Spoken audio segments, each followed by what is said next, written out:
యేసుక్రీస్తు నామమున ఇక ఉదయకాలం ఎఫ్రాతా ప్రార్థన మందిర ఆవరణలో చేరువచ్చిన మీ అందరికీ, దైవజనులకు, పెద్దలకు, సువార్థికులకు, అంతేకాదు ప్రేమతో నన్ను ఆహ్వానించిన సంఘ ప్రియులకు, బ్రదర్స్కి, మరి జానన్న, జాషువా బ్రదర్స్ అండ్ సిస్టర్స్, మరి కుటుంబం అంతటికి, సంఘానికి నా యొక్క హృదయపూర్వక వందనాలు. అన్నగారు ఆహ్వానించారు. వాస్తవానికి మేము హౌస్ చర్చ్ కట్టాము, అది షిఫ్టింగ్ ఉంది ఈరోజు. సరే, ఒకరోజు పోస్ట్పోన్ చేసుకోవచ్చని నెక్స్ట్ చేంజ్ చేసుకున్నాము. తర్వాత 2 దినాల తర్వాత టాపిక్ చెప్పాడు. టాపిక్ చెప్పినాక చాలా భయం వేసింది. ఆ టాపిక్ కూడా ఏంటంటే రెండవ రాకడ, సెకండ్ కమింగ్, ప్రభువైన యేసుక్రీస్తు యొక్క రెండవ రాకడలోని అంశాలు. అది కూడా పెద్దలకి, బాగా దేవుని వాక్యం ఎరిగిన వారికి, వారి మధ్యలో చెప్పడం అంటే కొంచెం సవాల్తో కూడుకున్నదే. ఎందుకంటే ఇక్కడ చాలా కాన్ఫరెన్సెస్ జరిగినాయి గతంలో, నేను ఫాలో అవుతూ ఉంటాను. అవి చాలామంది స్పీకర్స్, గొప్ప గొప్ప దైవజనులు ఇక్కడ యూత్ క్యాంప్స్ కానీ బైబిల్ స్టడీస్లో ప్రభువైన యేసుక్రీస్తు యొక్క రెండో రాకడ గురించి విస్తృతంగా ఈ ప్రాంతంలో బోధించారు. మీరు అందరూ చాలాసార్లు విన్నారు.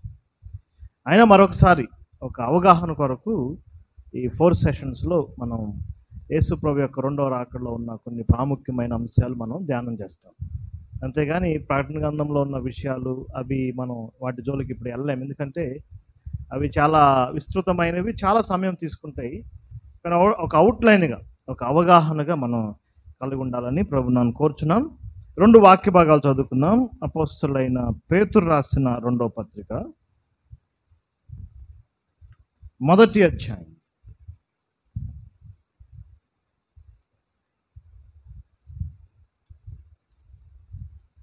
మొదటి అధ్యాయము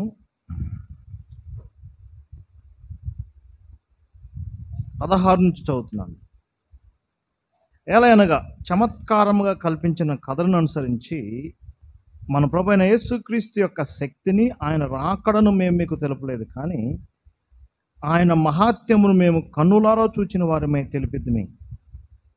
ఈయన నా ప్రియ కుమారుడు, ఈయన యందు నేను ఆనందించుచున్నాను అనే శబ్దము మహాదివ్య మహిమ నుండి ఆయన యుద్ధకు వచ్చినప్పుడు తండ్రి అయిన దేవుని వలన ఘనతయు మహిమయు ఆయన పొందగా, మేము ఆ పరిశుద్ధ పర్వతం మీద ఆయనతో కూడా ఉండిన వారమై ఆ శబ్దం ఆకాశం నుండి రాగా వింటిమి.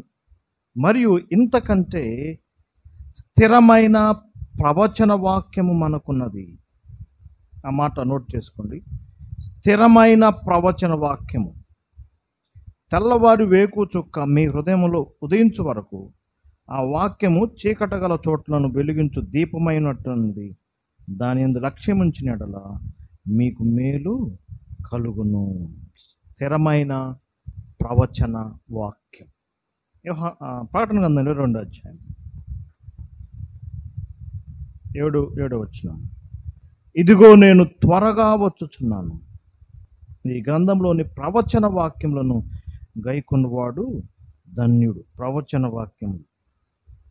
12వ వచనం. ఇదిగో త్వరగా వచ్చుచున్నాను, వాని క్రియల చొప్పున జీతము ఉన్నది. 20వ వచనం. ప్రభువైన యేసు, అవును, ఈ సంగతి సాక్ష్యం ఇచ్చు, అవును, త్వరగా వచ్చుచున్నాను అని చెప్తున్నాను. యేసు ప్రభు యొక్క రాకడ వాగ్దానముతో బైబిల్ గ్రంథం ముగించబడుతుంది.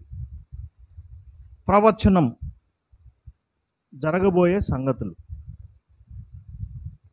2 మాటలు ఉంటాయి. ముందుగా జరిగిన సంగతులు, జరగబోయే సంగతులు.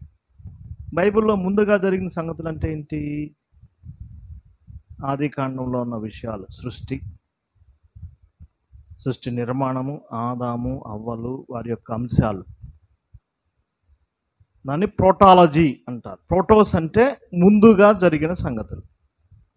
అయితే ఇప్పుడు మనం వాటి గురించి కాదు, చివరిలో జరగబోయే సంగతులు, వాటిని ఎస్కటోస్ అంటారు. అంటే జరగబోయే సంగతులు, ప్రవచనాలు, ప్రవచన వాక్యాలు.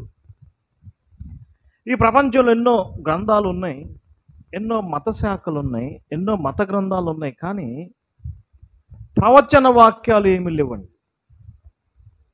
కేవలం బైబిల్లో మాత్రమే ప్రవచన వాక్యాలు ఉన్నాయి. 33%, 1/3, 33% ప్రవచన ఉన్నాయి జరగబోయే సంగతి. ఖురాన్ తీసుకోండి, ముస్లిం సోదరులను అడగండి, ఈ ప్రపంచం ఏం కాబోతుంది, ఎట్లానే ఉంటుందా అంటే మాకేం తెలియదండి అంటారు. హిందూ సోదరులను అడగండి, నెక్స్ట్ ఏం జరగబోతుంది, ఈ ప్రపంచ దేశాలు ఏంటి, ఈ యొక్క యుద్ధాలు ఎలా జరగబోతున్నాయి, చివరికి ఏం కాబోతుంది, ఏమన్నా బ్లూ ప్రింట్ ఉందా అంటే మాకేం లేదండి అంటారు. బౌద్ధ మతస్థులను అడగండి, జైన మతస్థులను అడగండి, ఉంది కానీ చాలా తక్కువ ఉంది. బైబిల్లో మాత్రమే ఏముందండి, స్థిరమైన ప్రవచనం. ఆ మాట మనం జ్ఞాపకం చేసుకోవాలి. స్థిరమైనది, ఇక అది మార్పు లేనిది, మార్చజాలనిది, ఒక బ్లూ ప్రింట్ దేవుడు ఏర్పాటు చేశాడు. మనం ఒక పిల్లల్ని ఒక మంచి స్కూల్లో జాయిన్ చేయాలనుకుంటాం, అందులో సీట్ రాకపోతే ఏం చేస్తాం చెప్పండి, మరొక స్కూల్లో జాయిన్ చేస్తాం. అందులో సీట్ రాకపోతే ప్లాన్ ఏ అమలు కాకపోతే ప్లాన్ బి, ప్లాన్ బి అమలు కాకపోతే ప్లాన్ సి. బైబిల్లో plan A, plan B, plan C ఉండదు. ఒకే ఒక ప్లాన్ ఉంది, అది స్థిరమైన ప్రవచన వాక్యం. దాని యందు లక్ష్యం ఉంచితే మీకు మేలు కలుగును. ఆ బ్లూ ప్రింట్ ఎలా బయటకు వచ్చింది, నిజమైన బ్లూ ప్రింట్ ఏంటి, నిజంగా ఏ విధంగా ప్రపంచానికి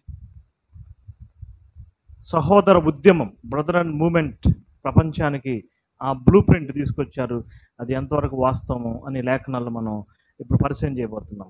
చాలామంది అక్కడక్కడ నన్ను ఆయా గ్రూపుల్లో వారే ఇన్వైట్ చేసుకుని యాడ్ చేసుకున్నారు కొన్ని డిబేట్స్కి, వాటికి వీటికి. ఈ మధ్య ఒక ఆయన ఒక కొత్త అంశాన్ని చెప్పడం ప్రారంభించాడు. తండ్రి కుమారుడు అయిపోయాడు, కుమారుడు ఏమైపోయాడు చెప్పండి, పరిశుద్ధాత్ముడు అయిపోయాడు. ఇక మరలా యేసు ప్రభు రావటం అనేది లేదు, నో సెకండ్ కమింగ్. ఇది ఒక సిద్ధాంతం, చాలా క్లారిటీగా చాలా వాక్యాలు ఉన్నాయి అందుకు దానికి సంబంధించి. తండ్రి ఏమైపోయాడండి, కుమారుడు అయిపోయాడు, కుమారుడు ఏమైపోయాడు, పరిశుద్ధాత్ముడు. మరలా యేసు ప్రభు భూమి మీదకి రావటం అనేది జరగదు. చాలా వాక్యాలు చూపిస్తారు, అదొక అంశం. చాలా పెద్ద సంస్థ ఇంకొకటి ఉంది, వారు బోధించేది ఏంటంటే యేసు ప్రభు ఇక భూమి మీదకి రాడు. ఆయన రాకడ అనేది ఉంది కానీ ఎక్కడికి రాడు చెప్పండి, భూమి మీదకి రాడు. ఇక ఇజ్రాయెల్ దేశం అనేది దేవుని దృష్టిలో లెక్కలేదు. దేవుడు ఇజ్రాయెల్ దేశాన్ని విడిచిపెట్టేశాడు. దేవుడు ఇజ్రాయెల్ని ఎప్పుడో మర్చిపోయాడు.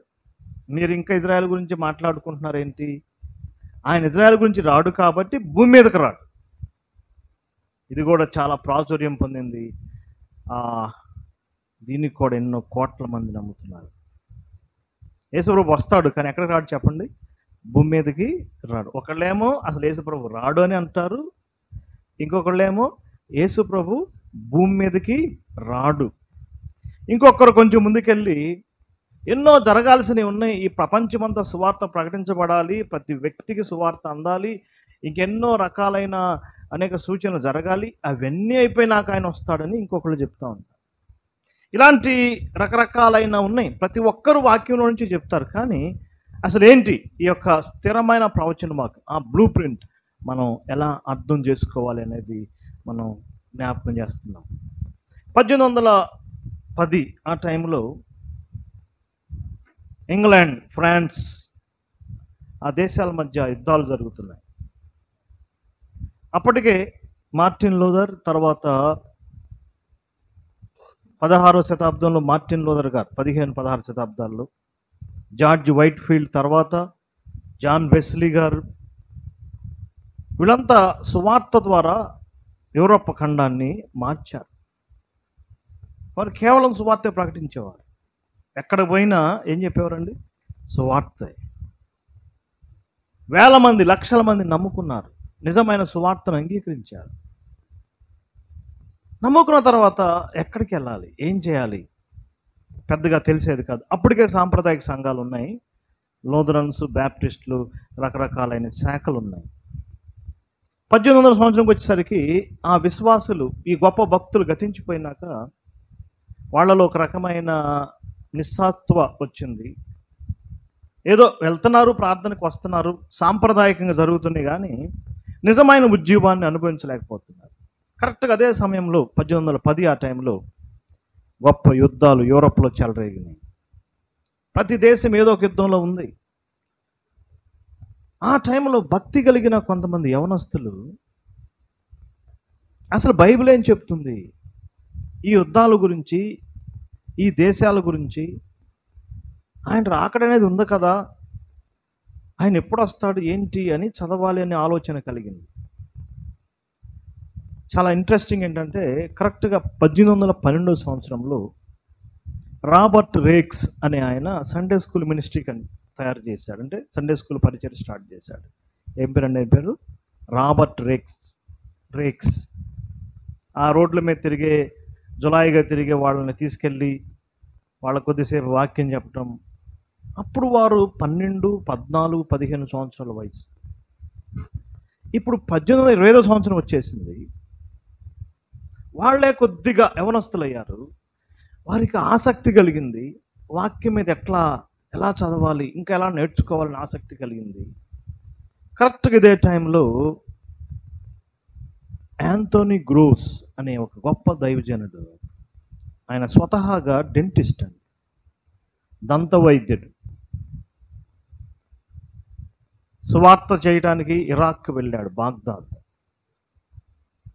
1822 ఆ టైంలో ఆయన ఐర్లాండ్ దేశానికి చెందినవాడు. అక్కడ ప్లేగు వ్యాధి విస్తరించిపోయింది. ఆ ప్లేగు వ్యాధికి ఆయన భార్య చనిపోయింది, ఆయన కుమార్తెలు ఇద్దరు చనిపోయారు. ఆయన వారిని పాతిపెట్టుకున్నాడు. ఇక బాగ్దాద్లో దేవుడు నా పిలుపు కాదని తిరిగి వచ్చేశాడు. మరలా ఐర్లాండ్ వెళ్ళాడు. మరలా ఆయన హృదయంలో ఆశ కలిగింది, దేవుని సేవించాలి అని చెప్పి ఇండియాకు వచ్చాడు, చిత్తూరు ప్రాంతానికి వచ్చాడు. అయినా సేవ ఫలించలేదు. మళ్ళీ రిటర్న్ వెళ్ళిపోయాడు. ఇక దేవుడు నన్ను వేరే పనికి వాడుకుంటాడేమని ప్రాక్టీస్ స్టార్ట్ చేశాడు. ప్రాక్టీస్ స్టార్ట్ చేసిన టైంలో ఒక ఆదివారం ఒక సంఘానికి వెళ్ళాడు. కొత్త ప్లేస్లో స్టార్ట్ చేశాడు. ఆయనకి అంతగా ఆ మందిరం నచ్చలేదు. రెండో ఆదివారం ఇంకో సంఘానికి వెళ్ళాడు. అది కూడా ఆయనకి పెద్దగా నచ్చలేదు. మూడో ఆదివారం మూడో సంఘానికి వెళ్ళాడు. ఇలా తిరుగుతుంటే ఫస్ట్ వెళ్ళిన సంఘమే కొద్దిగా బాగుంది కాబట్టి ఆ సంఘానికి వెళ్ళటం ప్రారంభించాడు.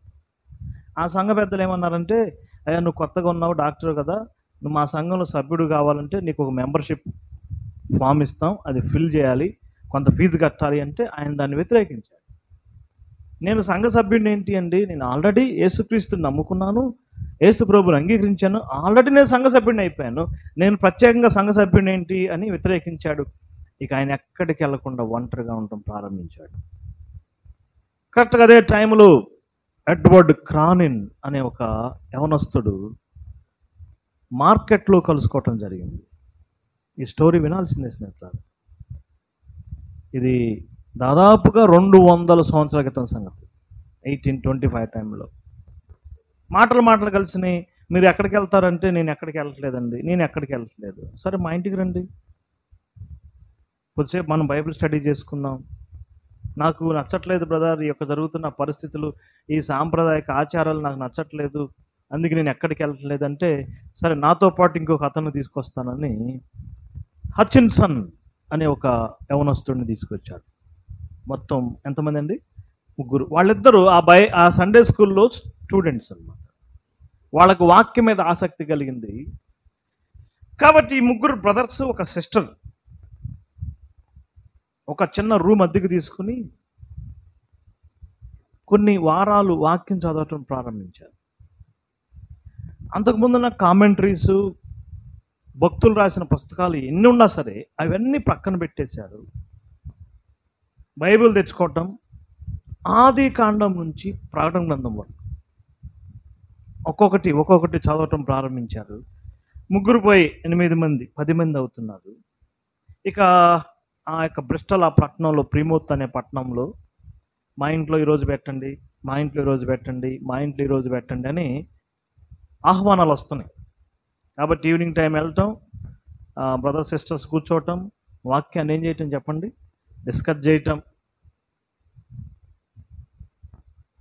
కొద్దిసేపు టీ తాగటం, స్నాక్స్ తినటం, ప్రేయర్ చేసుకోవటం, రావటం. అట్లా 6 months జరిగింది. ప్రవక్తల గ్రంథాలు బాగా స్టడీ చేశారు. యెషయా గ్రంథం, ఎహెజ్కేలు గ్రంథం, దానియేలు గ్రంథం. అక్కడ ఎందుకు అలా ఉంది, ఇక్కడ ఎందుకు ఇలా లేదు, వారిలో పరిశుద్ధాత్ముడు ఒక ఆలోచన, ఒక నడిపింపు, ఒక ఏకాభిప్రాయం. కరెక్ట్గా అలాంటి మీటింగ్కి జార్జ్ ముల్లర్ గారు వెళ్ళాడు. నారా పేరు జార్జ్ ముల్లర్ గారి పేరు? ఆయన పేరు విన్న వారు లేరు కదా. ఆయన మీద ఒక మూవీ కూడా వచ్చింది, మీరు చూడండి, జార్జ్ ముల్లర్ బయోగ్రఫీ. ఆయన ఒక ఉన్నతమైన కుటుంబానికి చెందినవాడే, కానీ ప్యాకాట్కి, తాగుడికి అలవాటు పడ్డాడు యవ్వన ప్రాయంలో. చాలాసార్లు దొంగతనాలు చేశాడు, జైలుకి వెళ్ళాడు. వాళ్ళ తండ్రి తను బాగుపడతాడని బైబిల్ కాలేజీలో జాయిన్ చేస్తే అక్కడ కూడా పాడైపోయాడు. అలాంటి వ్యక్తి ఆ చిన్న బైబిల్ స్టడీకి వెళ్ళటం తర్వాత తన జీవితం మారిపోయింది. కరెక్ట్గా అదే మీటింగ్కి 1827 సంవత్సరం, అప్పటికి 2 years గడిచిపోయింది కదా. ఎప్పుడు స్టార్ట్ అయింది ఈ మీటింగ్? 25 స్టార్ట్ అయింది. 2 years బాగా ఊపందుకుంది. చాలామందికి తెలిసిపోయింది, ఆ నోట ఈ నోట తెలిసింది. వాళ్ళు ఏరో బ్రదర్స్ అంట, సిస్టర్స్ అంట, వాళ్ళు చాలా సింపుల్గా ఉన్నారు, ఎలాంటి ఆర్భాటాలు లేవు, హంగులు లేవు, బైబిల్ స్టడీ చేస్తున్నారు, ఆదివారం వాళ్ళకు వాళ్ళే రొట్టె విరుచుకుంటున్నారని ఒక సిఎస్ఐ చర్చ్ పాస్టర్ గారికి తెలిసింది. ఆయన పేరు జాన్ నెల్సన్ డార్బీ. నోట్ చేసుకుంటారు సార్ పేరు, జాన్ నెల్సన్ డార్బీ. ఒక ఉన్నత కుటుంబంలో జన్మించాడు. ఐర్లాండ్లో రాజ కుటుంబానికి చెందినవాడు. ఆక్స్ఫర్డ్ యూనివర్సిటీలో చిన్న ప్రాయంలోనే లా చదివాడు. గోల్డ్ మెడలిస్ట్ ఆయన. వాళ్ళ తండ్రి గారు సుప్రీంకోర్టు జడ్జిగా చేయాలని ఆశపడ్డాడు. నా కుమారుడు చదివి సుప్రీంకోర్టు, లండన్ సుప్రీంకోర్టు జడ్జి కావాలి అని ఆశపడ్డాడు. కానీ 25 సంవత్సరాలకే ప్రభు అతన్ని పట్టుకున్నాడు. 25 yearsకి సేవకు సమర్పించుకున్నాడు. ఆ దినాల్లో మరి సిఎస్ఐ చర్చ్ ఆఫ్ ఇంగ్లాండ్, దానిలో పాస్టర్ అంటే చాలా పెద్ద హోదా. ఆయనకు తెలిసింది ఈ విషయం. కొంతమంది బ్రదర్స్ అంట వాక్యం చదువుతున్నారంట. తాడు కట్టుకున్నాడు, డ్రెస్ వేసుకున్నాడు కదండి, వాళ్ళకు ఉంటుంది కదా ఆ డ్రెస్సు, తాళ్ళు అన్నీ ఉంటాయి. గంభీరంగానే బైబిల్ తీసుకుని వాళ్ళ మీటింగ్కి వచ్చాడు. వెనక కూర్చున్నాడు ఫస్ట్ మీటింగ్. ఇప్పుడు కూడా ఆ యొక్క బిల్డింగ్ అలానే పెట్టించారు గుర్తుగా. కొన్ని వారాలు గడిచింది, ముందుకు రావటం మొదలుపెట్టాడు. ఇంకా కొన్ని వారాలు గడిచింది, 6 months అయిపోయిన తర్వాత ఒకరోజు ఆయన డ్రెస్ తీసేశాడు. డ్రెస్ తీసేయటం అంటే ఆ పాస్టర్హుడ్, ఆ యొక్క క్లెర్జీ, ఆ యొక్క హోదాకు సంబంధించిన తీసి ఒక సామాన్యమైన విశ్వాసిగా వీరితో పాటు ఆయన కూడా జాయిన్ అయ్యాడు. ఆ గొప్ప పదవికి రిజైన్ చేశాడు. ఎప్పుడైతే ఈ చిన్న మూమెంట్కి ఆ డార్బీ అనే వ్యక్తి యాడ్ అయ్యాడు, ఒక 6 నెలల్లోనే ఈ చిన్న సమూహం యొక్క రూపం మారిపోయింది. వాచ్మ్యాన్ నీ గారు ఒక పుస్తకం రాశాడు, అందులో ఈ విషయాలు ఉంటాయి. ఆర్థోడాక్సీ ఆఫ్ చర్చ్ అని. ఎప్పుడైతే ఆ యొక్క గ్రూప్కి ఈ జాన్ డార్బీ యాడ్ అయ్యాడో దాని స్వరూపమే మారిపోయింది అన్నాడు. ఏం జరిగింది అంటే, దేవుడు ఆయన ఒక పాత్రగా వాడుకున్నాడు. రెండో రాకడ అంశం, రాబోయే సంగతులు, ప్రవచనాలు, వాటి గురించిన అవగాహన, వాటి గురించిన బయలుపరుపు, వాటి గురించిన ఒక క్లారిటీ దేవుడు ఆ భక్తునికి దయచేశాడు. ఇక 1827 నుంచి 1835 వరకు పూర్తి సత్యం బయటకు వచ్చేసింది. యేసుప్రభు యొక్క రెండవ రాకడ సంబంధించిన బ్లూ ప్రింట్, అసలు ఎలా రాబోతుంది, ఏంటి జరుగుతున్నాయి అని బయటికి రావటం జరిగింది. ఆనాడు 1845 సంవత్సరం ఆయన జెనీవా పట్టణంలో 6 గొప్ప ప్రసంగాలు చేశాడు.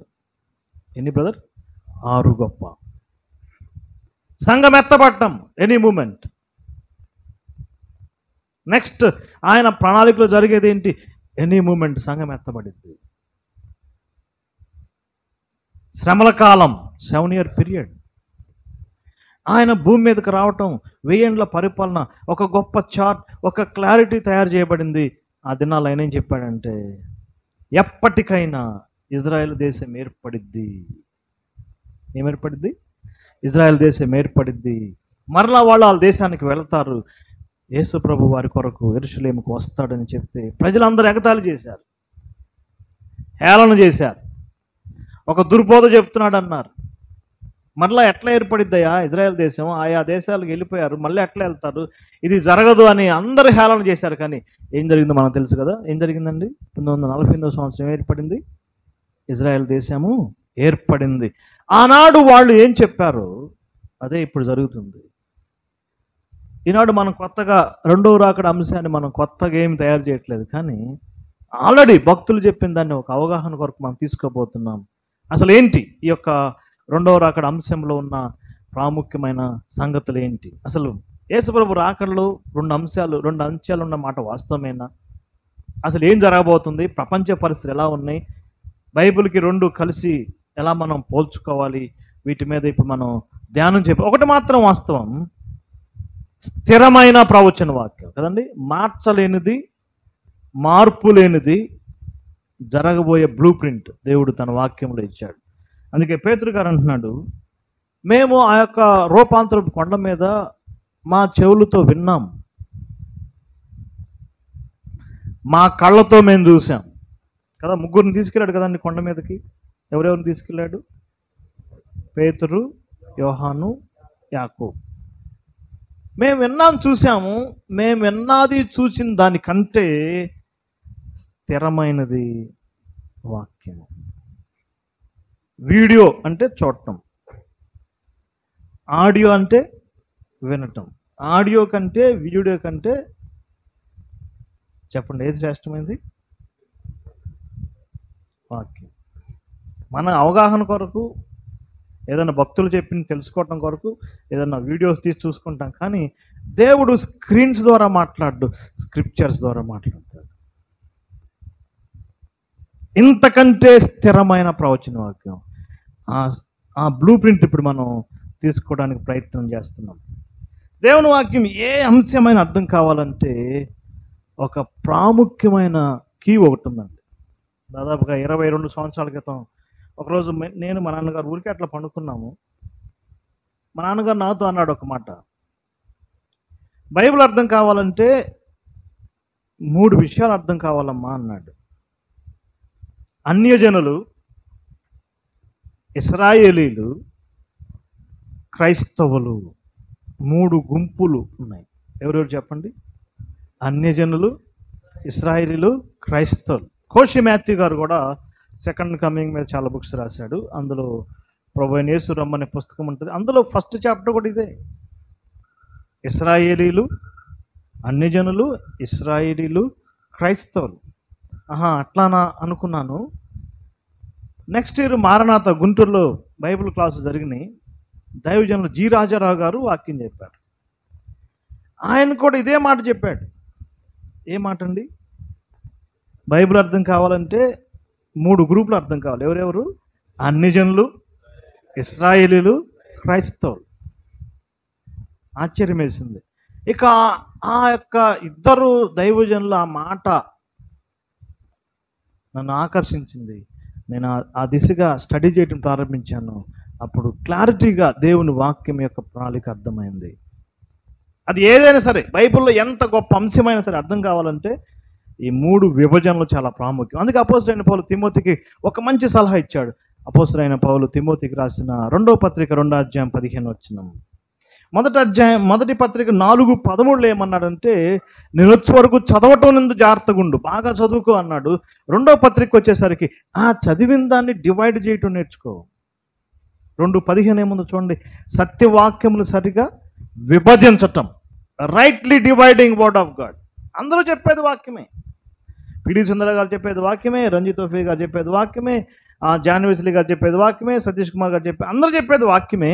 కానీ ఎక్కడ ప్రాబ్లం వస్తుంది అంటే విభజన చేయటం, డివిజన్. ఒక వాక్యాన్ని ఎంతగా మనం విభజించుకోగలిగితే అంత తేలిగ్గా అర్థమవుతుంది. దేవుడు కూడా అట్లానే పెట్టాడు, బైబిల్లో విభజనలుగా పెట్టాడు, డివైడ్ చేసి పెట్టాడు కదా. ఓల్డ్ టెస్టమెంట్లో ఏదైనా ఉదాహరణకి బల్లు గురించి ఒక ఒక ఒక గొర్రెను వధించారనుకోండి, ఒక డివిజన్, కాళ్ళు సపరేట్, అంతరాలు సపరేట్, తల సపరేట్, అవునా కాదు చెప్పండి? డివిజన్. మందసం డివిజన్, పరిశుద్ధ స్థలం, అతి పరిశుద్ధ స్థలం, అవునా కాదు? ఎక్కడికక్కడ ఏముంది? డివైడింగ్. సో ఈ సమయమందు ఈ యొక్క టోటల్ ఎపిసోడ్ యేసుక్రీస్తు యొక్క రెండవ రాకడ, సెకండ్ కమింగ్, లేకపోతే ఎస్కటాలజీ, జరగబోయే సంగతులు అర్థం కావాలంటే మనం విభజన చేసుకోవటం ముఖ్యమైనది. బైబిల్లో చూడగానే ఇక్కడ రాసింది ఇది వాక్యం కదా అంటే అది ఎవరికి చెందిద్ది? అది ఎవరి గురించి రాయబడింది? అది అందరికీ వర్తించిద్దా, కొందరికే వర్తించిద్దా అనేది మనం ఫైండ్ అవుట్ చేయాలి. ఇదే చేశారు 1825లో. ఆ మూమెంట్లో విభజన చేశారు. ఎవరు అన్యులు, ఎవరు ఇశ్రాయేలీలు, ఎవరు క్రైస్తవులు. దీనికి ఒక కీవర్డ్స్ చూద్దాం. కొరింథీయులకు రాసిన మొదటి పత్రిక 10:32.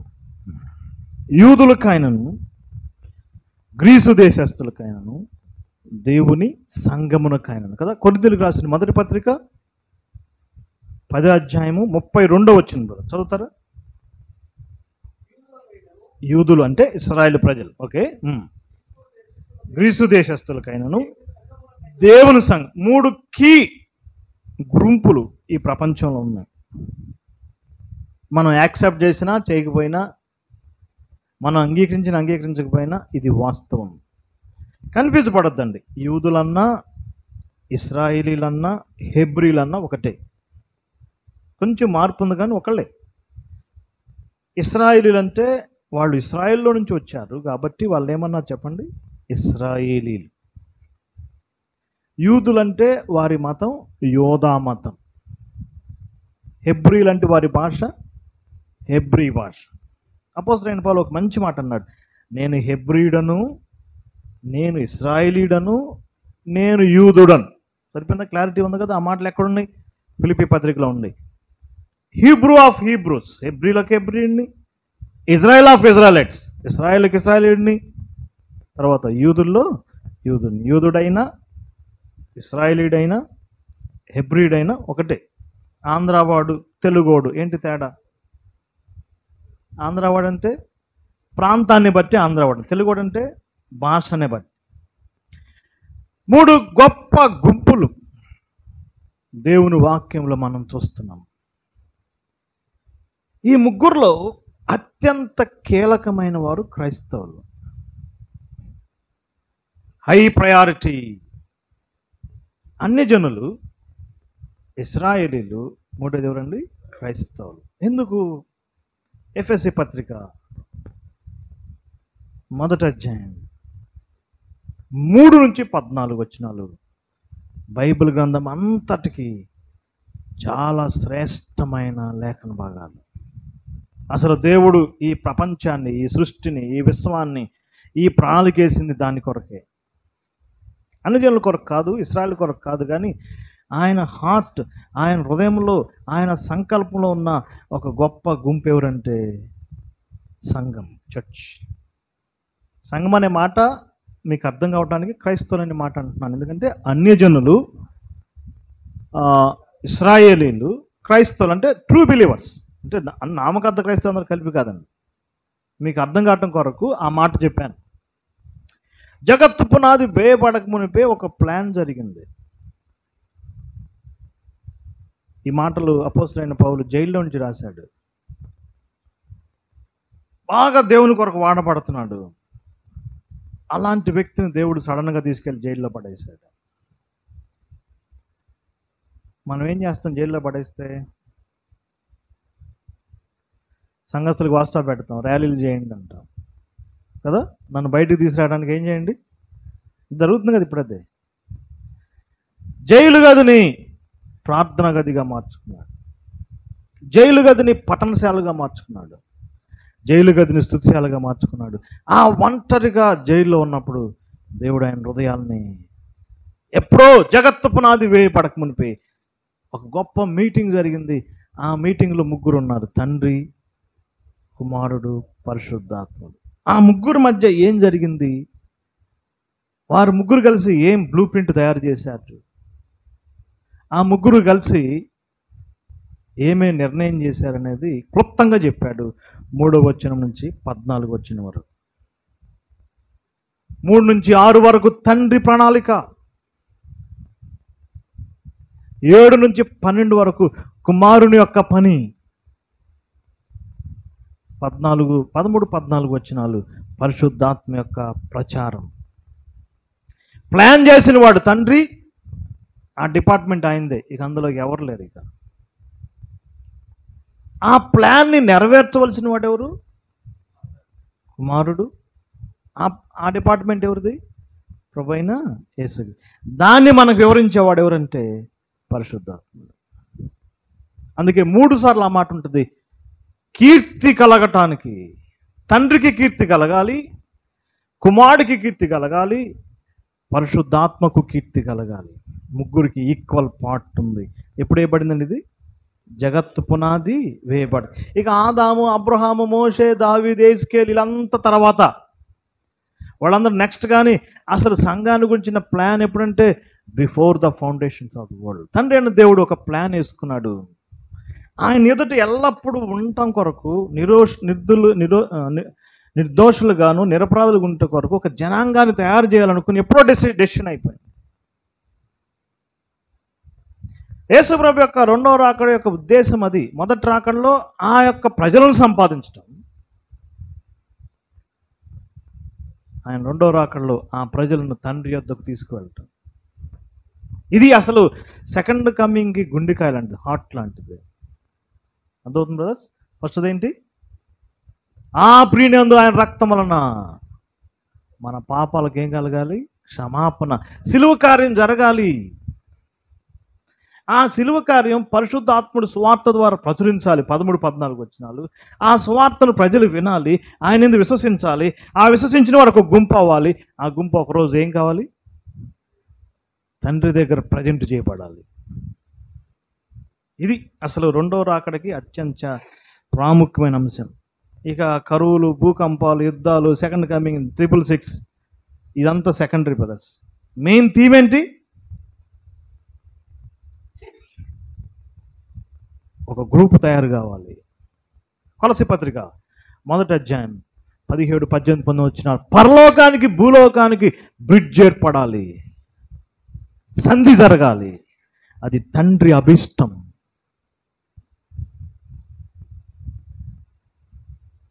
ఎవరు అభిష్టం?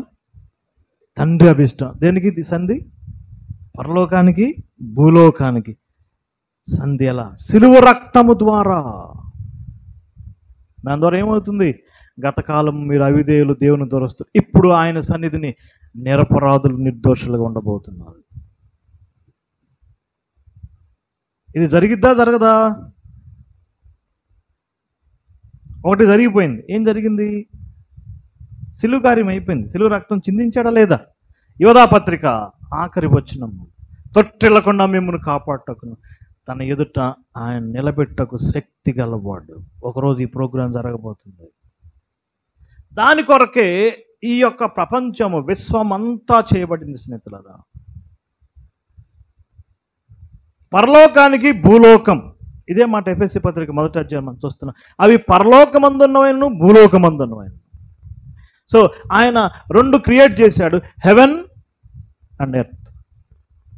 మనకు తెలుగు బైబిల్లో భూమి ఆకాశాలు ఉంది, కానీ హెబ్రీ భాషలో, ఇంగ్లీష్లో ఆకాశాలు భూమి. First heaven and earth. హెవెన్లో దూతలు, వాళ్ళ సంగతి వేరే. ఎర్త్లో మన కొరకు ఒక గొప్ప ప్రణాళిక వేయబడింది. ఆ ప్రణాళిక జరగడానికి 4000 years పట్టింది. యేసుప్రభు భూమి మీదకి రావడానికి ఎంతకాలం పట్టిందండి? ఆదాము నుంచి యేసుప్రభు వారికి ఎన్ని సంవత్సరాలు? 4000 years. మనం ఈ ప్రోగ్రామ్ని సపరేట్గా చూడాలి. అప్పుడే 2వ రాకడ అంశం అర్థమైంది. మళ్ళీ ఇక యెషయా గ్రంథం అందులోకి వెళ్ళామనుకోండి, మళ్ళీ గందరగోళం అయింది. ఈ క్రైస్తవులు దేవుని సంఘం అనే గుంపు కొరకు ఏ విధంగా దేవుడు ప్లాన్ చేశాడు, ఎలా దాన్ని ఏర్పాటు చేసుకొచ్చాడు అనేది మనం అర్థం చేసుకోవాలి. ఒకటి, అన్నిటికంటే శ్రేష్టమైంది దేవుని సంఘము. ఎప్పుడు వేయబడింది ప్రణాళిక? అది జగత్తు పునాది వేయబడక మునిపే ఎలా జరగాలి? తన కుమారుని యొక్క రక్తము ద్వారా జరగాలి. అది క్లారిటీ కదా. యేసుప్రభువు రక్తం చిందించింది ఎవరి కొరకు చెప్పండి? యాక్చువల్గా సంఘం కొరకు. క్రీస్తు సంఘమును ప్రేమించి దాని కొరకు ఏం చేశాడు? తన్ను తాను అప్పగించుకున్నాడు. ఏ రక్తం అది? సిలువ రక్తం. కత్తితో కొస్తే రక్తం వచ్చింది, ఆ రక్తం కాదు. కోడలతో కొడితే వచ్చింది, అది కాదు. సిలువలో చిందించాలి. అందుకే యోహాను సువార్తలో యేసుప్రభువు 9వ అధ్యాయంలో ఇట్ ఈస్ ఫినిష్డ్ అన్నాడు. సమాప్తం. ఏం సమాప్తమైంది? ఓ ప్రశ్న అడుగుతాను, మీరు చెప్పాలి బ్రదర్స్. యేసుప్రభువును సిలువకు అప్పగించింది ఎవరు అన్నా? యూదాయిస్కరియోతే. Okay, next. అసలు మొత్తం ప్లాన్ ఎవరిది? అపోస్తలుల కార్యం 2:23 చూడండి, చాలా శ్రేష్టమైన వాక్యభాగం. జస్ట్ ఒక 10 నిమిషాలు వింటే అసలు సెకండ్ కమింగ్ యొక్క ఉద్దేశం ఏంటో మనకి అర్థమవుతుంది. 2:23 దేవుడు నిశ్చయించిన సంకల్పమును బట్టి అప్పగించబడ్డాడు. కాబట్టి మీరు సిలువే చంపారు. మీ వల్ల ఎంత అయింది? లేకపోతే ఆయన పట్టుకోవటం మీ వల్ల అయిద్దా? ఆయన సిలువేయటం మీ వల్ల అయిద్దా? తండ్రి నిశ్చయించిన సంకల్పాన్ని బట్టి అప్పగించబడ్డాడు. రోమపత్రిక 8వ అధ్యాయము 29, 30, 31 మనందరి కొరకు ఆయన్ని అప్పగించాడు. ఎవరి కొరకు అండి? అందరి కొరకు. తండ్రి పాత్ర ఇది జరగాలి. సిలువ వేయబడకూడదని చాలా ప్రయత్నాలు జరిగినాయి. సాతానుడు చాలా ప్రయత్నాలు చేశాడు. ఒకసారి కొండ నుంచి తోయాలని చూశారు, రాళ్ళతో కొట్టాలని చూశారు. కాదు, ఆయన సిలువ ఎక్కాలి, సిలువలో రక్తం చెందించాల్సిందే, అది జరగాలి. ఆయన ఇట్ ఈస్ ఫినిష్డ్ అనాలి. రెండవదిగా కుమారుడు ఆయన అప్పగించుకున్నాడు. గలతీ పత్రిక 1వ అధ్యాయం 4-5 వచనాలు. తండ్రి అయిన దేవుని చిత్త ప్రకారం క్రీస్తు మనలను మన పాపం నుంచి విమోచించడానికి తన్ను తానే అప్పగించుకున్నాడు. He gave himself. ఆ గొప్ప ప్రణాళిక కొరకు యేసుప్రభువు వారు అప్పగించుకున్నాడు. ఆయన ఎవరు తొయ్యలేదండి, సిగ్నల్ ఇవ్వలేదు. మీరు ఎవరిని వెతుకుతున్నారు? మేము నజరేయుడైన యేసును, ఆ యేసునేనే. గలతీ పత్రిక, ఎఫెసీ పత్రిక 5:1-2 మనలను పరిమళ వాసన తన్ను తాను అప్పగించుకున్నాడు. మూడవదిగా ఆ మీటింగ్లో ఎవరున్నారు? తండ్రి ఉన్నారు, కుమారుడు ఉన్నాడు, మరి ఆయన కూడా అప్పగించాలి కదా. హెబ్రీ పత్రిక 9:14 మీ బైబిల్ ఓపెన్ చేసి చూడాలి, చాలా మంచి వాక్యం అండి. నిత్యుడగు ఆత్మ, పెద్ద అక్షరాలు ఉంటుంది చూడండి ఒకసారి. Eternal spirit. బైబిల్లో ఆత్మ గురించి చాలా చోట్ల ఉంది, కానీ ఇక్కడ మాత్రం ఏం రాశారు తెలుసండి? చూడండి 9:14 నిత్యుడగు ఆత్మ. ఎందుకన్నాడంటే ఇది నిత్య ప్రణాళిక. సో పాత నిబంధన తండ్రి ప్రణాళిక, సువార్తలు కుమారుని యొక్క పని. నెక్స్ట్ ఏం జరగాలి? పరిశుద్ధాత్ముడు ప్రచారం కొరకు రావాలి. సో వచ్చాడు కదా, దేని కొరకు వచ్చాడండి? ప్రచారం చేయడానికి వచ్చాడు. ఎక్కడి నుంచి? యెరూషలేము, యోదయ, సమరయ, భూదిగంతాలు. సో భూమి మీద ఒక సంఘం అనేది ఏర్పడుతుంది. కానీ దీనికి ముందుగా 2 గుంపులు ఏర్పడ్డాయి. ఆ 2 గుంపులు ఎవరు చెప్పండి? వారు అన్యజనులు, ఇశ్రాయేలీయులు. ఆదాము నుంచి అన్యజనులు వచ్చారు, అబ్రహాం నుంచి ఇశ్రాయేలీయులు వచ్చారు. జస్ట్ ఊరికే అవగాహన, మనం వచనాలు కూడా చూడట్లేదు. ఒక అవగాహన ఇస్తే సెకండ్ కమింగ్ యొక్క ట్రూత్ మనకు అర్థమవుతుంది. ఆదాము నుంచి అన్యజనులు వచ్చి ఎలా చెప్పగలం? అపోస్తలుల కార్యం గ్రంథం 17వ అధ్యాయం 26వ వచనం. ఒకని నుండి ప్రతి జాతి మనుషులను సృష్టించాడు. 1 మ్యాన్. ఎవరు ఒకడు? ఎవరండి ఆ ఒకడు? ఆసియన్స్, ఆఫ్రికన్స్, యూరోపియన్స్, వీళ్ళందరికీ కీ పర్సన్ ఎవరు? ఒకని నుండి ప్రతి జాతి మనుషులను చూశాను. 2000 years అయిపోయింది. ఆది కాండం 1 నుంచి 11 వరకు 2000 years గడిచిపోయింది. కేవలం 11 అధ్యాయాల్లో 2000 సంవత్సరాలు గడిచిపోయింది. ఈ అన్ని జనుడు ఎలాగున్నాడు? ఈ ఆదాము ద్వారా చేయబడినవాడు ఎలా ఉన్నాడు? రోమపత్రిక 1వ అధ్యాయము 17 నుంచి ఆ చివరి వచ్చిన వరకు ఆదాము ద్వారా చేయబడిన వారు ఏమై ఉన్నారు రాయబడింది. అంతే, క్లుప్తంగా చెప్పేశాడు. దేవుడు ఆయన యొక్క సృష్టికర్త, ఆయన బయలుపరుచుకున్నాడు, ఆయన జ్ఞానాన్ని బయలుపరిచాడు, ఆయన శక్తిని బయలుపరిచాడు. కానీ ఆనాటి ప్రజలు ఆయన్ని గుర్తెరగలేదు, వాదాల్లో వ్యర్థులయ్యారు, కృతజ్ఞతాస్తుతులు చెల్లించలేదు, సృష్టికర్తను మర్చి సృష్టమును పూజించి సేవించారు కదా. స్త్రీలు వివాహాలు, పురుషులు వివాహాలు, అతి ద్వేషకులు, నరహంతకులు, నిర్దయులు. ఇది అన్ని జనుల చరిత్ర. ఒక్క పేజీలో సరిపోద్దండి కదా. ఇంటికి వెళ్ళిన చదవండి, ఎంత క్లారిటీ. అన్ని జనుల చరిత్ర ఏంటి? దేవుని ఎరిగి ఆయన కృతజ్ఞతాస్తుతులు చెల్లించలేదు, సృష్టికర్తను మరిచి సృష్టమును పూజించి సేవించారు. స్త్రీలు వివాహాలు, పురుషులు వివాహాలు ఉన్నాయి కదా అక్కడ. అబద్ధీకులు, నిర్దయులు, నరహంతకులు, పితృహంతకులు, మాతృహంతకులు, భ్రష్టులైపోయారు అన్య ప్రపంచం. తర్వాత రాజ్యాలకు ఏర్పడింది. ఐగుప్తు సామ్రాజ్యం మనం తెలిసిని. తర్వాత ఏమున్నాయి? చరిత్రలో కూడా ఉన్నాయి. ఐగుప్తు సామ్రాజ్యం చరిత్ర పుస్తకాల్లో ఉంటుంది. బైబిల్లో ఉన్న చరిత్ర ప్రపంచ చరిత్రలో కూడా ఉంది. ఆయా పుస్తకాల్లో చరిత్ర బైబిల్లో లేకపోవచ్చు, కానీ బైబిల్లో చరిత్ర ప్రపంచ చరిత్రలో ఉంది. సిరియా, అషూరు సామ్రాజ్యం, బబులోను సామ్రాజ్యం, గ్రీకు సామ్రాజ్యం, రోమా సామ్రాజ్యం విడిపోయింది. వీళ్ళ అజెండా ఒకటే, దేవుడు లేడు, దేవుని ఎరగట్లేదు వారి జీవితాలు. ఇది అన్య ప్రపంచం కదా. మనం కూడా ఎవరు అండి చెప్పండి? మనం కూడా ఏమనుకుంటున్నాం అంటే అన్నీలు అనుకుంటున్నాం. వాస్తవానికి మనం కూడా ఎవరు చెప్పండి? అన్య ప్రపంచం. సో అన్యుల గురించి చెప్పాల్సిన పని లేదు, వాళ్ళ పరిస్థితి అలానే ఉంది. దేవుని ఎరగట్లేదు. దేవుని ఎరగకపోతే పరిస్థితి ఏంటి? సువార్త నమ్మకపోతే పరిస్థితి ఏంటి? దయచేసి చూడండి, తెస్సలోనికి రాసిన 2వ పత్రిక 1వ అధ్యాయం 6వ వచనం. ఆయన అగ్ని జ్వాలల్లో ప్రత్యక్షం కాబోతున్నాడు. ఎందుకంటే దేవుని ఎరగని వారికి, సువార్త లోబడిన వారికి ప్రతిదండన చేయటానికి అన్ని జనుల కొరకు వస్తాడు. అది ఒక అంశం, దాన్ని అట్లా పక్కన పెట్టండి. ఒకటి మాత్రం వాస్తవం, అన్య జనులు అనే ఒక గ్రూప్ ఉంది. ఎక్కడ స్టార్ట్ అయింది? ఆదాము నుంచి స్టార్ట్ అయింది, ఇప్పుడు వరకు కంటిన్యూ అయింది. దాదాపుగా 6000 years జరిగింది. ఎన్ని సంవత్సరాలు బ్రదర్? 6000 years. ఆదాము నుంచి ఇప్పుడు ఎన్నండి? 6000 years. ఇప్పుడు మనం సెకండ్ గ్రూప్కి వచ్చాం.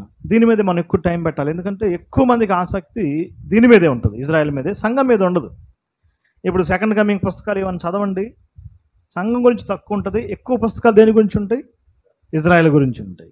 సో ఇప్పుడు రెండో గ్రూప్ స్టార్ట్ అవుతుంది. ఆదికాండం 12వ అధ్యాయం నుంచి సెకండ్ గ్రూప్ స్టార్ట్ అవుతుంది. ఆదాము కూడా ఎవరు? అబ్రహాము కూడా ఎవరు? నమ్ముకోకముందు, ప్రభుని ఎరగకముందు ఎవరండి? గలతీ పత్రికలో మాట ఉంటుంది, 3వ అధ్యాయము 7-8 వచనాలు. నిన్ను బట్టి భూమి యొక్క సమస్త వంశములు ఆశీర్వదిస్తాను అని అన్యులకు సువార్త చెప్పబడింది. ఒక వ్యక్తిని బయటికి పిలిచాడు దేవుడు. తన ప్రణాళికలో, తన చిత్తానుసారంగా, ఆయన సావరిన్ ప్లాన్ ప్రకారం అబ్రహాము అనే వ్యక్తిని బయటికి పిలిచాడు. ఆ వ్యక్తి ద్వారా కుటుంబాన్ని కట్టాడు. ఆ కుటుంబం ద్వారా జాతి కట్టబడింది.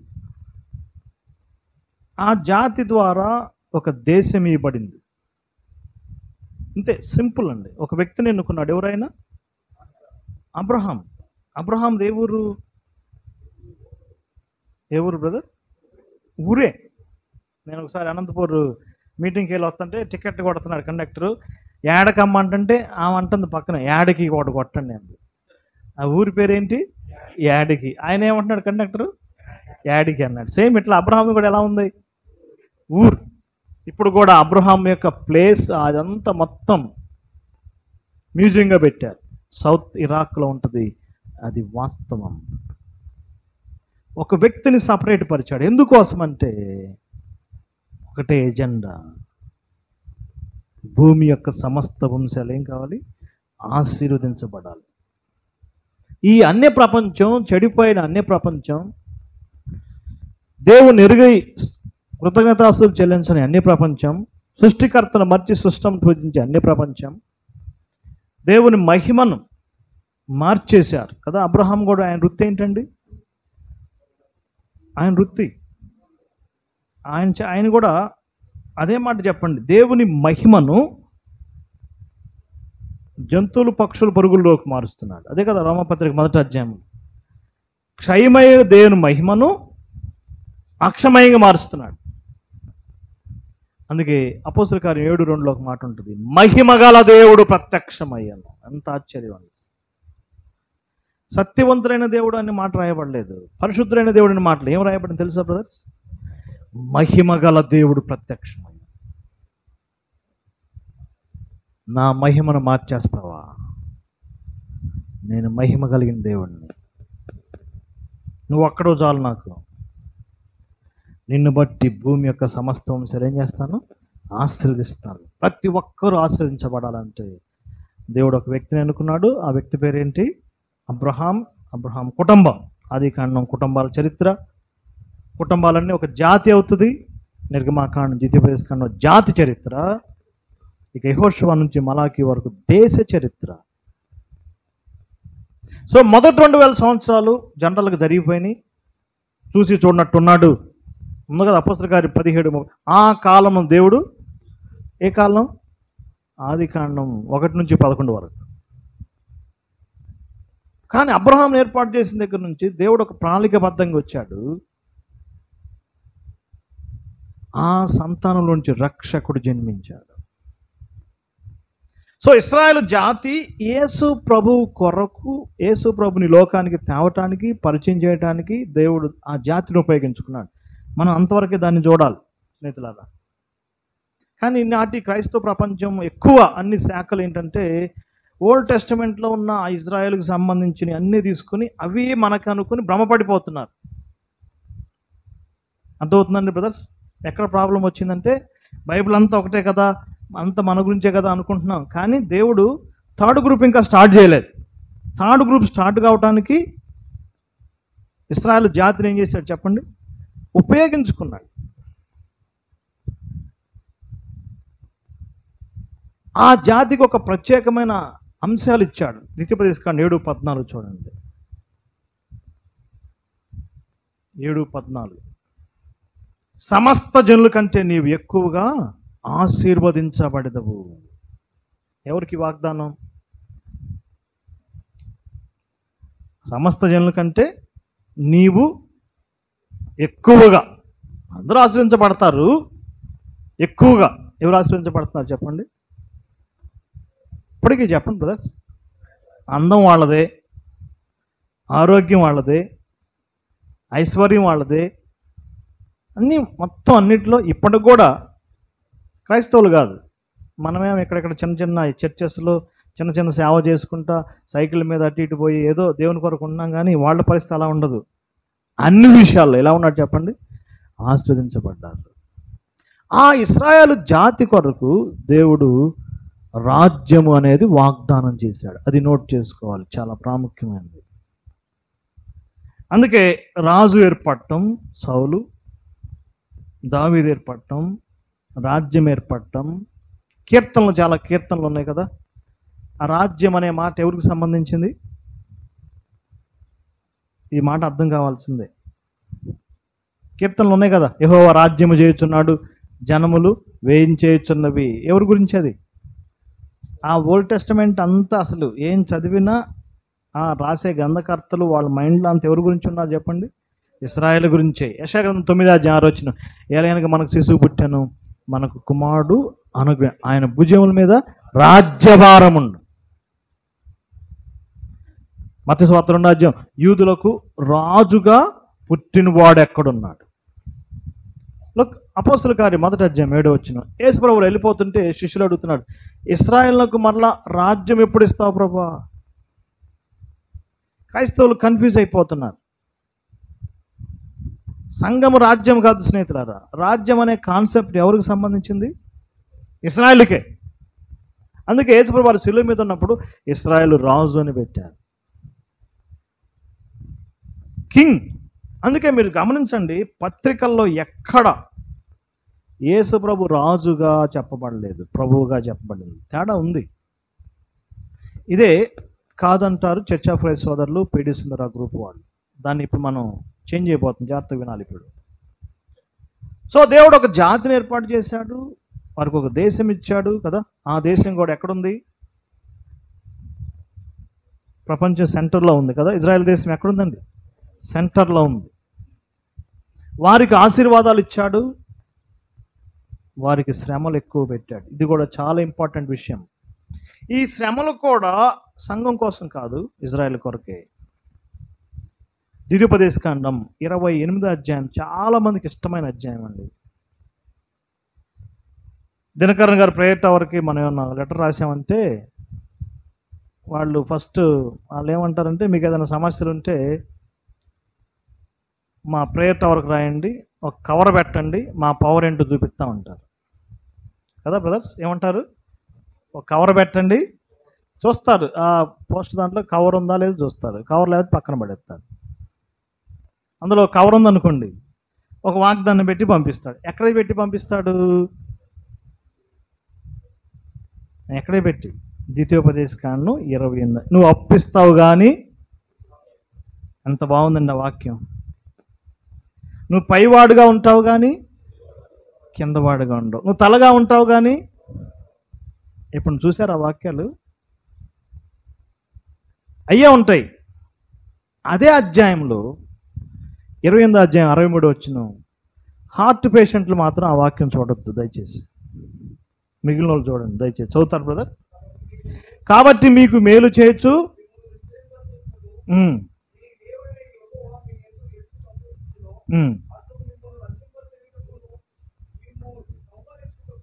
సంతోషించును.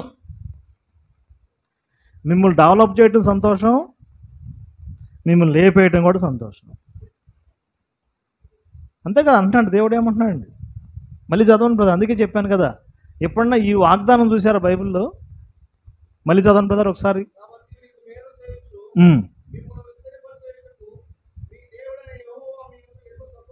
ఓకే, హ్యాపీ కదా. నెక్స్ట్, మిమ్మల్ని నశింపజేయటకును. అది కూడా వాస్తవమే. అందుకే ఈ ప్రపంచంలో ఉన్న జాతులన్నిట్లో ఇశ్రాయేలు జాతి శిక్షించబడుతున్నంతగా ఏ జాతి శిక్షించబడట్లేదు. ఆమోసు గ్రంథం 3వ అధ్యాయం 2వ వచనం. శ్రమల కాన్సెప్ట్ ఇశ్రాయేల్ కొరకే, క్రైస్తవుల కొరకు కాదు అనేది మీకు చెప్పడం కోసం. ఆమోసు గ్రంథం 3వ అధ్యాయం 1వ వచనం.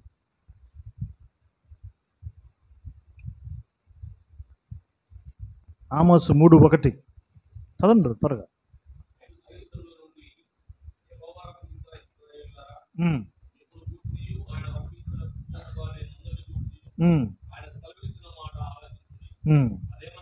భూమి మీద ఉన్న సమస్త జనులలో మిమ్మును మాత్రమే నేను ఎరిగినాను, కాబట్టి మీరు చేసిన దోషాలను బట్టి మిమ్మల్ని శిక్షిస్తాను. ఉందా బ్రదర్ క్లారిటీగా? మీరే నాకు తెలుసు. ఇండియా వాడు నాకు తెలియదు, ఆఫ్ఘనిస్తాన్ నాకు తెలియదు, అన్ని పట్టించుకోలేదు. మీకే గురించే కదా మన్నా కురిపించింది మీకే, మండ నుంచి నీళ్ళు తెచ్చింది మీకే. మనం ఏం పడతాం? అబ్రహాం దేవా, ఇసాకు దేవా, యాకోబు దేవా, ఎరుకో కోట్ల కూల్చేవు దేవా అంట. మరి వాళ్ళు చచ్చిపోయారుగా. ఇప్పుడు వీళ్ళందరూ అంటుంది అదే క్రిటిక్స్. ఈ రాధా మనోహర్ దాస్ వీళ్ళందరూ ఏంటంటే, అంతమందిని చంపేశారు కదా మరి వీళ్ళ కోసం. ఐగుప్తులు ముంచేశాడుగా మరి దేవుడు. వాళ్ళకి అంత ప్రాధాన్యత ఇచ్చి వాళ్ళు చేస్తే, మీరు చేసిన దోషాలను బట్టి మిమ్మల్ని ఏం చేస్తాను? శిక్షిస్తాను. దానియేలు గ్రంథం 9వ అధ్యాయం 10వ వచనం.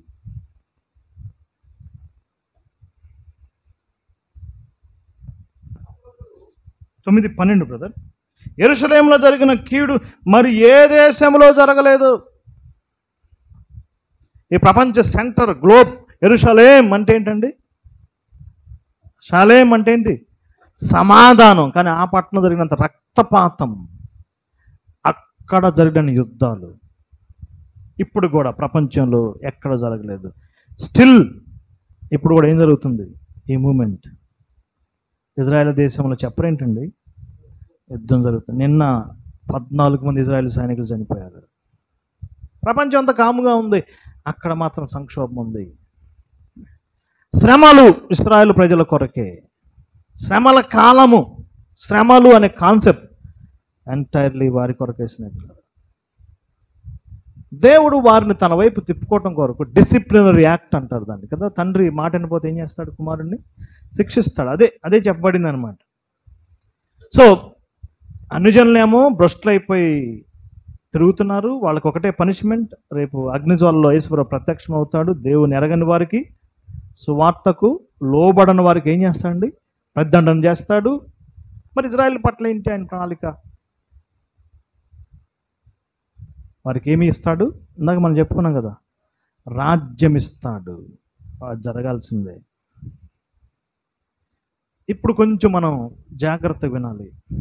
నెక్స్ట్ సెషన్లో ఈ 2000 years ఇజ్రాయెల్ ఎలా ఉంది, సంఘం ఎలా ఉంది, అన్ని జనులు ఎలా ఉండాలని మనం చూస్తాం. కానీ మత్తయి సువార్త 16వ అధ్యాయం చాలా కీలకమైన అధ్యాయం, చాలా ప్రాముఖ్యమైన అధ్యాయం. బైబిల్ గ్రంథంలో ఒక కీలకమైన మలుపు తిప్పిన అధ్యాయం అది. యేసుప్రభు వారు ఎవరి కొరకు పుట్టాడు?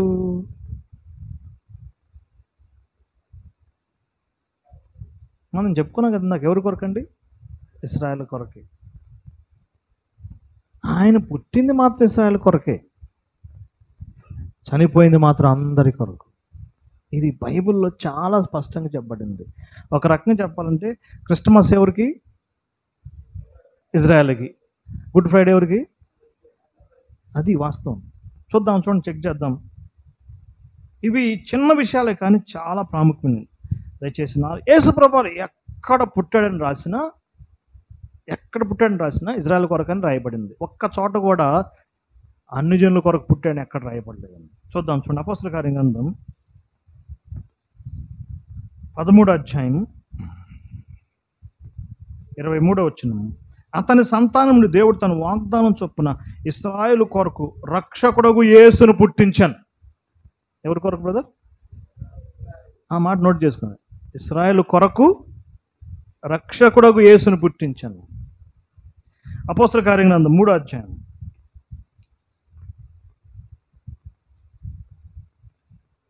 22. నా వంటి ఒక ప్రవక్తను మీ సహోదరుల నుండి మీ కొరకు పుట్టించు. మీ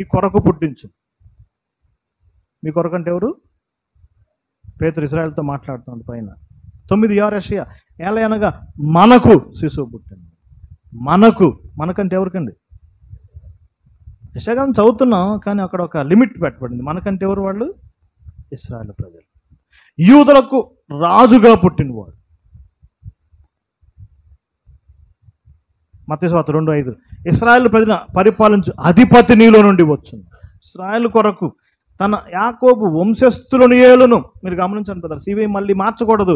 దాన్ని ఏమంటున్నారంటే ఆయన వంశస్థులు ఏలటం అంటే ఇదే రాజ్యం అంటున్నారు. ఎవరిని వెళ్తాడని ఉంది? గబ్రియల్ దూత కూడా ఎవరికి చెప్పాడు బ్రదర్? యాకోబు వంశస్థులను యుగ యుగములు ఏలును. ఆయన రాజ్యము, ఆయన పుట్టుక, ఆయన పరిచర్య, ఆయన అద్భుతాలు ఎవరి కొరకు? అన్యులకి ఎవరికైనా యేసు ప్రభు అద్భుతాలు చేశాడా?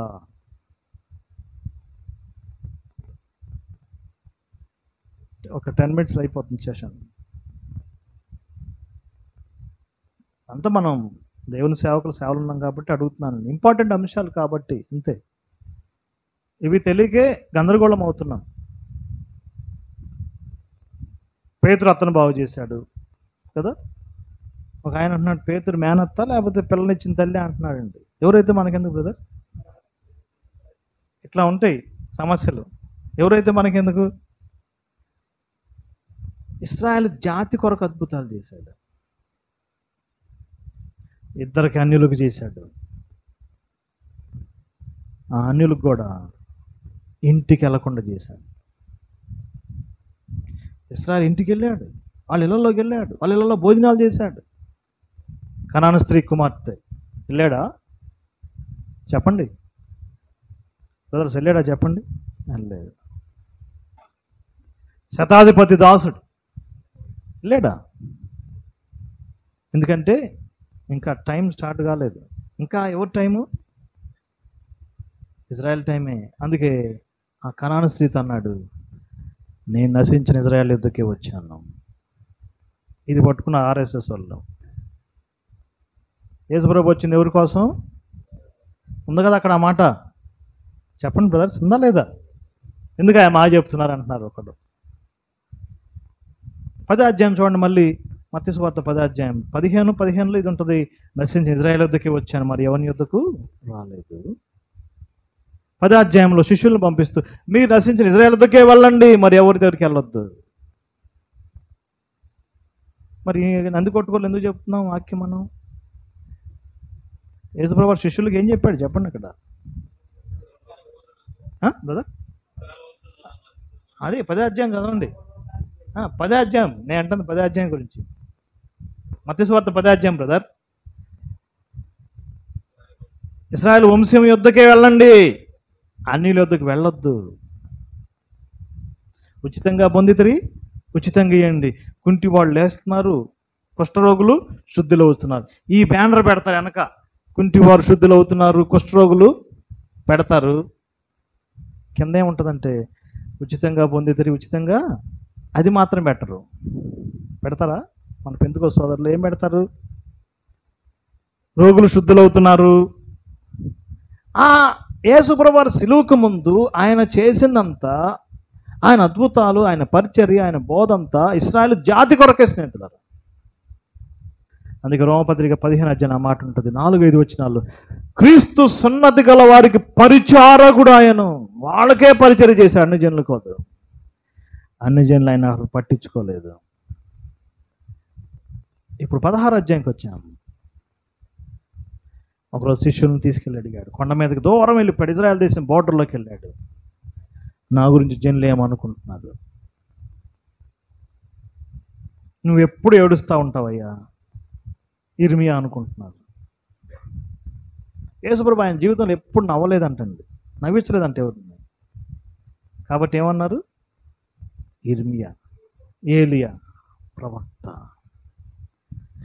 ఒక్కడ కూడా మెస్సియా, ఇశ్రాయేలుకు రాజు అని యాక్సెప్ట్ చేయలేదు.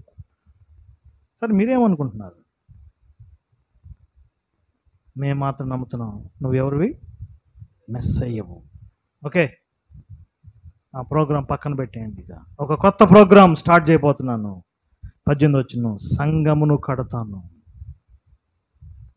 ఏం కడతాను? I will build my church. First time 3rd group introduce చేయబడింది. దయచేసి చూస్తారా? మత్తయి సువార్త 16వ అధ్యాయం 16వ అధ్యాయము 21వ వచనం. అప్పటి నుండి, మీ బైబిల్ నోట్ చేసుకోండి, అప్పటి నుండి, ఎప్పటి నుండి? ఎప్పటి నుండి అండి? ఇదే మత్తయి సువార్త 4వ అధ్యాయము 17వ వచనం చూడండి. అప్పటి నుండి, 2 మాటలు ఉన్నాయి, చాలా ఇంపార్టెంట్. అప్పటి నుండి, ఎప్పటి నుండి? బాప్తిసం తీసుకున్న దగ్గర నుంచి రాజ్య సువార్త ప్రకటించాడు ఇశ్రాయేలు ప్రజల కొరకు. ఎప్పుడైతే ప్రజలు ఆయన అంగీకరించలేదో ఇక అది పక్కన పెట్టాడు. రాజ్య ప్రణాళిక క్యాన్సిల్ చేయలేదు, చాలా ఇంపార్టెంట్ అండి. ఇశ్రాయేల్ ప్రజలు నన్ను అంగీకరించలేదు కాబట్టి ఈ రాజ్య ప్రణాళిక తీసి బొట్ల వేయలేదు, దాన్ని నిలుపుదల చేశాడు. పాజ్ అంటారు దాన్ని. పాజ్ అంటే ఏంటి? మనం అప్పుడప్పుడు పాజ్లో పెడతాం కదా, ఇదే చెప్పారు బ్రదర్ అండ్ మూమెంట్లో ఉన్న ప్రియులు. రాజ్యము క్యాన్సిల్ చేయలేదు, దాన్ని ఆపి కొత్త ప్రోగ్రామ్ ఇంట్రడ్యూస్ చేశాడు. ఏంటది?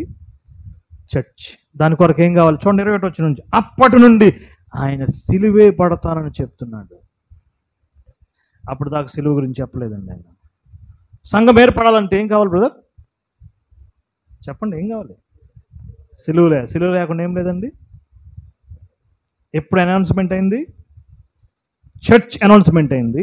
క్రాస్ గురించి చెప్పడం మొదలుపెట్టాడు. నెక్స్ట్ 17వ అధ్యాయం చూడండి, 17వ అధ్యాయం 22వ వచనం. అప్పటి నుండి ఆయన మనుషుల చేతికి అప్పగించబడబోతున్నాడు, ఆయన చనిపోతాడు, ఆయన తిరిగి లేస్తాడు. 20వ అధ్యాయం 18-19 వచనాలు. అప్పటి నుండి సేమ్ ఇక అదే మెసేజ్. చర్చ్ స్టార్ట్ కావాలంటే ఏం కావాలి? యేసు ప్రభువారు సిలువ. కాబట్టి 2 గ్రూపులు ఉన్నాయి. అన్య ప్రపంచం దేవునికి దూరంగా ఉంది, వాళ్ళకి ఒకటే శిక్ష. కానీ ఇశ్రాయేలు ప్రజలు ఉన్నారు. రెండో దేవుడు చెప్పండి, సంఘం అనేది ఉంది. అట్లయితే యేసు ప్రభువారు ఈ రెండింటి గురించి ఆలోచన చేయాలి. ఒకటి సంఘం గురించి ఆలోచన చేయాలి, రెండోది ఏంటి? ఇశ్రాయేలు గురించి. అందుకే యేసుప్రభు వెళ్ళిపోతుంటే శిష్యులు ఒక మాట అడిగారు. అపోస్తలుల గారి 1వ అధ్యాయం 7వ వచనంలో, ప్రభువా, ఈ కాలం మంది ఇశ్రాయేలుకు రాజ్యం మరల అనుగ్రహించవా? ఆ అంశాన్ని జాగ్రత్తగా పట్టుకోవాలి మీరు. లెక్క ప్రకారం ఏమనాలి? ఇదే రాజ్యం అని అనాలి కదా. కానీ వాళ్ళు ఏమంటున్నారు? ఇదేంటి ప్రభువా, నువ్వు రాజుగా వస్తావు అనుకున్నావు, ఈ రోమా సామ్రాజ్యం మీద మాకు విడుదల ఇస్తావు అనుకున్నాం. పేతురు యొక్క ఉద్దేశం అదే. మేము అన్ని వదులుకొని వచ్చాం ప్రభువా, బోట్ వదులుకొని వచ్చాం, తల్లిదండ్రులు వదులుకొని వచ్చాం, నువ్వు రాజ్యం స్థాపిస్తావు, నీ రాజ్యంలో నేను క్యాబినెట్ మినిస్టర్ని అవుతాను, మా 12 మందికి సీట్లు వస్తేనే ఆశపడ్డాం, నువ్వేమైనా సిలువేయబడ్డావు కదా 16వ అధ్యాయంలో. వెనక్కలాగుతాడు, నీకు శ్రమ కలగకూడదు ప్రభు అంటాడు కదండి. నీకు ఎన్నడూ కలగకూడదు. ఏం కలగకూడదు? సిలువు కనకూడదు, సిలువు కలగకూడదు. యేసుప్రభు ఏమన్నాడు? నీవు దేవుని సంగతులు. ఇవి ఏ సంగతులు అండి? దేవుని సంగతులు. రాజ్యము అనే ప్రణాళిక అట్లానే ఉంది. ఒకరోజు ఇశ్రాయేలుకి ఏమైపోతున్నాడు ఆయన? ఆ మాట చదవండి, యేసుప్రభు అన్న మాట.